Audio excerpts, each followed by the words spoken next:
Gina, Uh, kindly answer the The question. joint circular does not require you, an SDO, to be personally involved in the agency's confidential operations on the ground.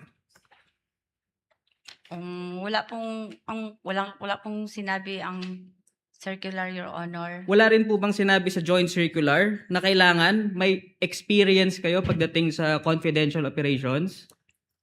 Wala din, Your Honor, sa akong pagka-understand. May nakalagay rin po ba sa joint circular na kailangan may kaalaman kayo kung papaano ginagawa ang confidential activities?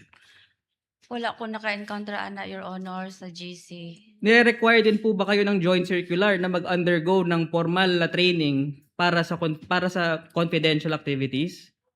Wala, Your Honor. Nire-require po ba kayo ng joint circular na dapat ang STO merong military background? Wala ko kabasahan, Your Honor. Wala rin ang law enforcement background. Wala rin ganung requirement. Wala, Your Honor. Nire-require ba ng joint circular na ang isang special disbursing officer kailangan may authority to access security information? Wala, Your Honor. Nire-require din po ba ng joint circular na ang STO kailangan may security clearance? Wala, Your Honor.